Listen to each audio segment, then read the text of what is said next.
I'm so excited to have Grace Ning here. She is the founder of Crash Punks. She's a multimedia artist and she does so much for the Web3 community and just in traditional art.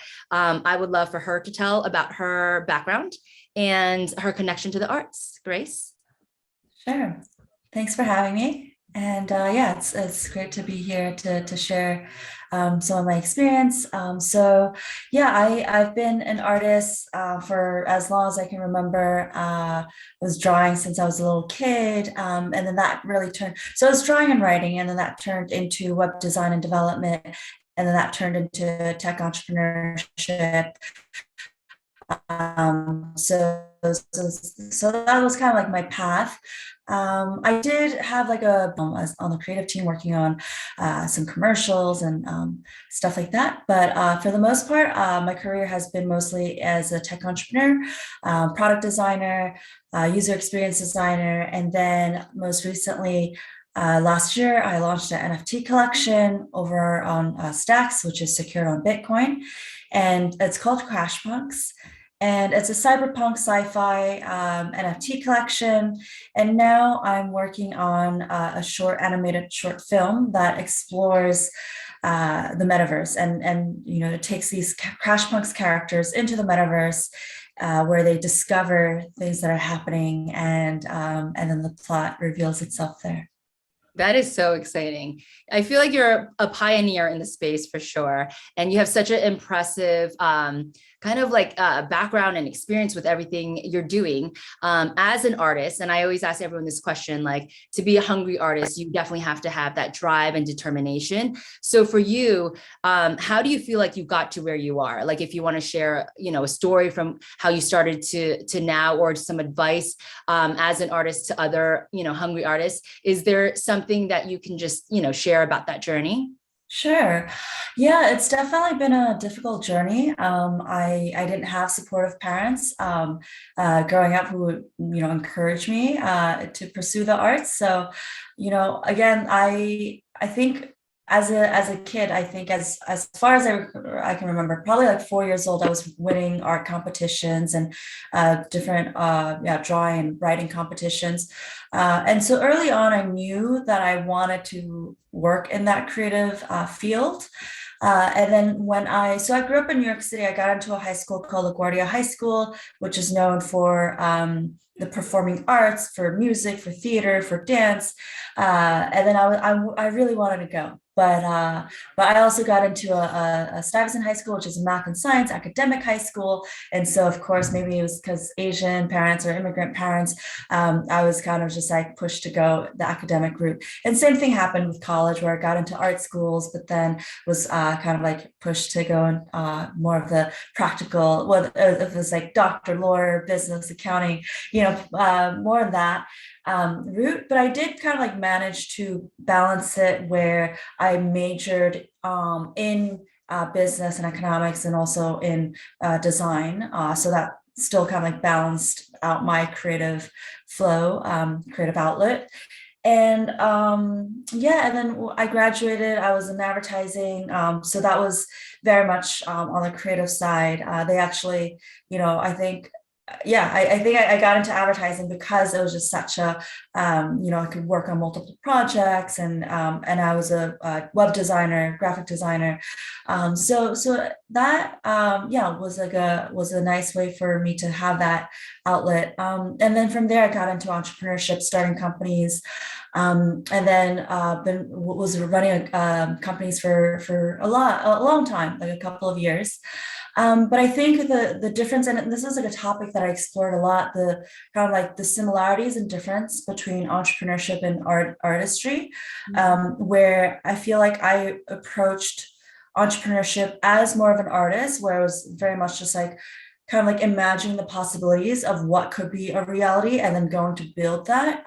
But then entrepreneurship is very much just like about problem solving. Same with design as well. It's about problem solving and kind of like meeting the customer demands.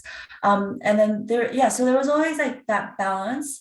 And so I think as an entrepreneur, I was like more, even though I start off as more of an artist, as an entrepreneur, I was kind of like more like problem solving and need finding, and really trying to you know, figure out what people actually wanted, and then building that.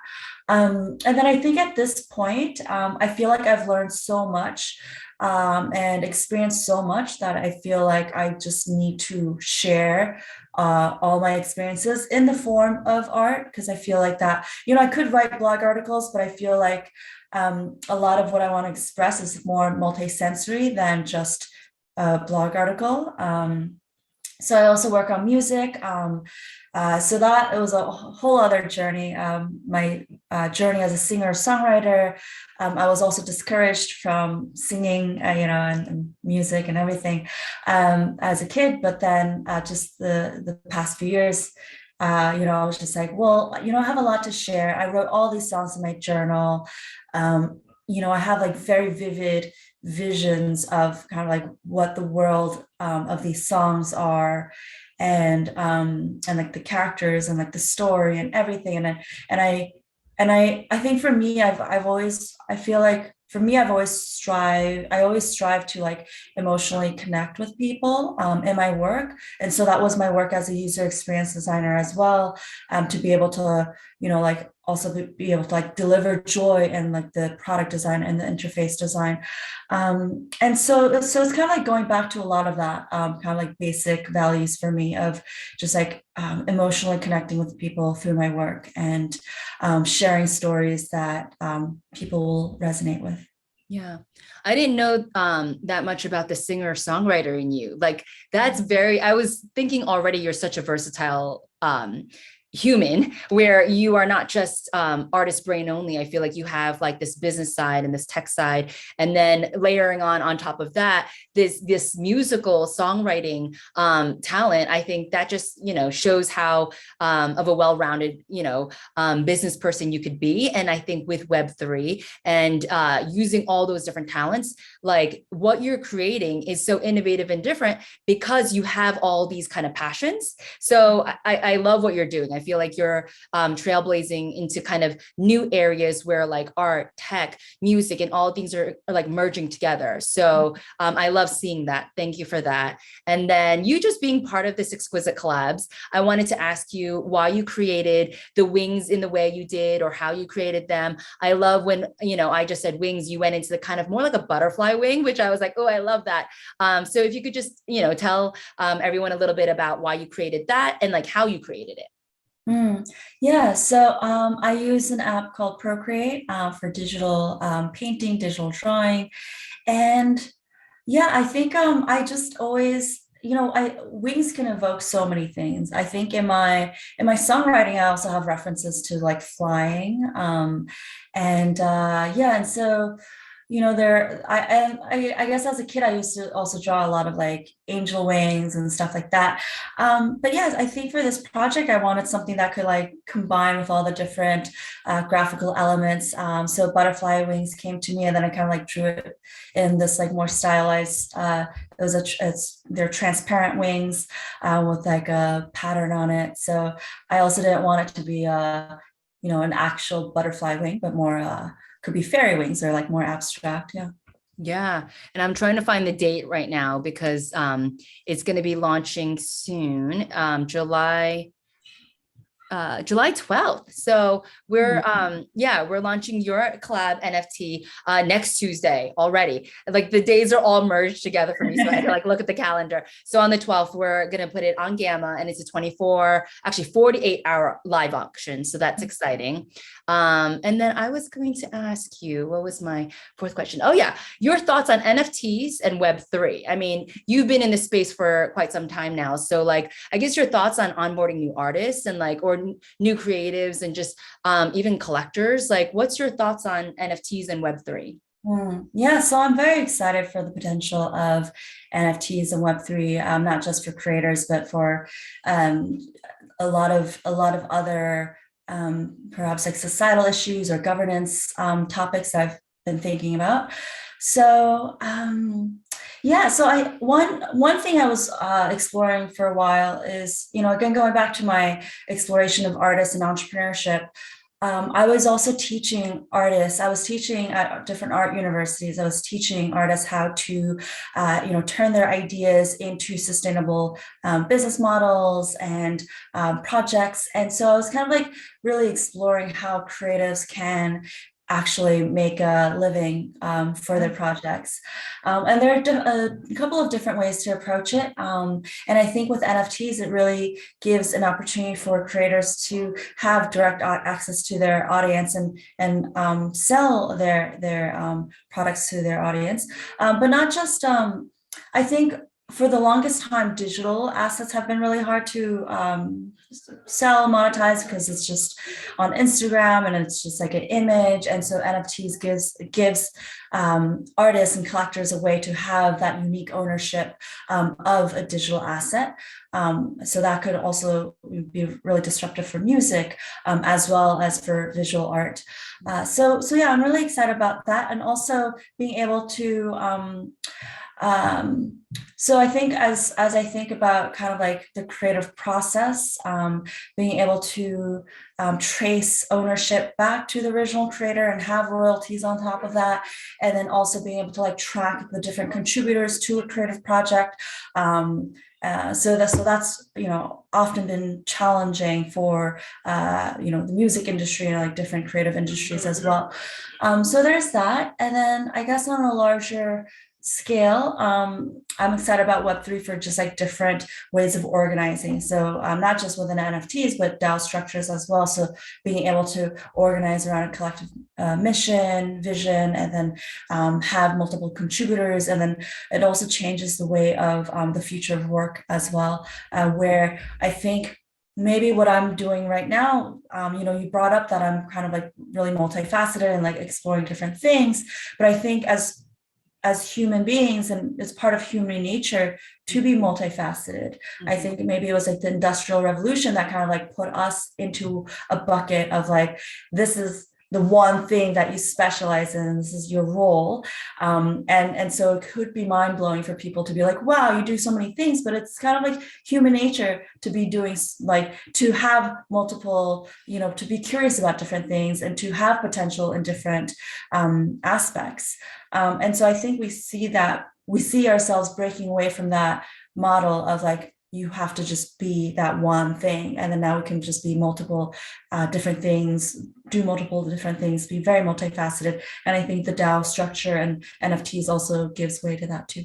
Yeah, I agree. And I like how you were saying that you are teaching other creators about Web3. I was introduced to you first at the Mintry program. You came on and you were speaking to the first cohort, which I was part of the first cohort. And to have, mentors like you come on and speak of, NFTs and your kind of experience with this Web3, building Crash Punks and just kind of like, you've gone from like, your collection to now what you're saying is like animation and all these great things.